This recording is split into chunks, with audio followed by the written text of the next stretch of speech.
বিশাল চুমিৰ দৰে আন এক কাহিনী গ্ৰেপ্তাৰ হ'ব পাৰে সাংস্কৃতিক ক্ষেত্ৰৰ লগত জড়িত আন এগৰাকী মহিলা বিশাল চুমিৰ অধ্যায়ৰ মাজতে খোল খাইছে এটাৰ পাছত আন এটা প্ৰবঞ্চনাৰ পৃষ্ঠা 2010 চনতে যোৰহাটত আৰম্ভ হৈছিল মাহিলী 30% কমিছনৰ বজাৰ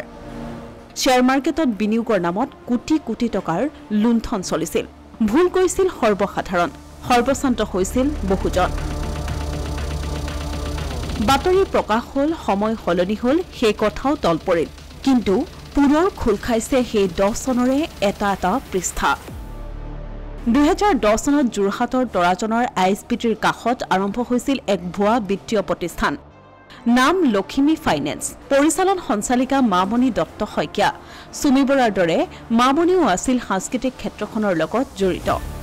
সংগীতৰ লগত জড়িত আছিল মামণি বহু লোকৰ ঘনিষ্ঠ হৈছিল সেই সময়ত নতুন ধাৰা সৃষ্টি হোৱা দিহানামৰ প্ৰশিক্ষণ দিছিল বাজাজ ফাইনেন্সৰ এজেণ্ট হিচাপে কাম আৰম্ভ কৰি বাজাজৰ নামত টকা সংগ্ৰহ কৰি লক্ষ্মী ফাইনেন্সৰ নামত পেলাই প্ৰবঞ্চনাৰ জাল বহু লোকক এজেণ্ট হিচাপেও নিয়োগ কৰে মামণিয়ে সকলোকে মেনেজ কৰি তেওঁ চলাই গৈছিল বেপাৰ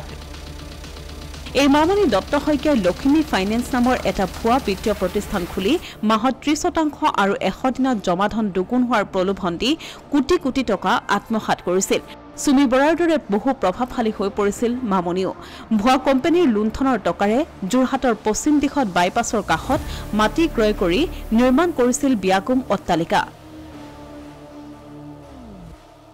গড়কাপ্তানি বিভাগত কৰ্মৰত অৱস্থাতেই দুৰ্নীতিৰ অভিযোগত নিলম্বিত হোৱা স্বামীৰ সৈতে যোৰহাটৰ জেল ৰোডৰ এটা ঘৰ ভাড়া কৰি তেওঁ থাকিবলৈ লৈছিল পাছত সেই ঘৰটো মালিকৰ পৰা কাঢ়ি লোৱাৰ চেষ্টাৰ অভিযোগ মামণিৰ বিৰুদ্ধে লক্ষ্মী ফাইনেন্সক ৰিজাৰ্ভ বেংকে বেংকিংৰ অনুমতি দিব বুলি প্ৰচাৰ কৰিছিল মামণিয়ে 2016 চনত মৰিয়নি সমষ্টিৰ পৰা এটা আঞ্চলিক দলৰ হৈ প্ৰতিদ্বন্দ্বিতা কৰিব বুলিও প্ৰচাৰ চলিছিল কিন্তু লক্ষ্মী ফাইনেন্সৰ লগতে আৰু বহু প্ৰবঞ্চনাৰ বাবে তেওঁ আৰক্ষীৰ জালত পৰে প্ৰবঞ্চিত গ্ৰাহকে গোচৰ ৰুজু কৰাত গ্ৰেপ্তাৰ হয় মামণি দত্ত শইকীয়া কিন্তু জেলৰ পৰা ওলাই কিছুদিন আত্মগোপন কৰে মামণিয়ে সংগোপনে 2020 চনত যোগদান কৰে যোৰহাট ইউনিয়ন কোঅপাৰেটিভ বেংকত দায়িত্ব লয় উন্নয়ন বিভাগৰ কিন্তু উন্নয়নৰ সলনি অধোগতিৰ দিশত এতিয়া বেংকটোৰ অৱস্থা অধিক শোচনীয় হৈ পৰে মামণি দত্ত শইকীয়াই যোগদান কৰাৰে পৰা গ্ৰাহকৰ জমাধন ঘূৰাই দিব নোৱাৰা হৈ পৰে বেংকটোৱে গ্ৰাহকে গোচৰ তৰে সদৰ থানাত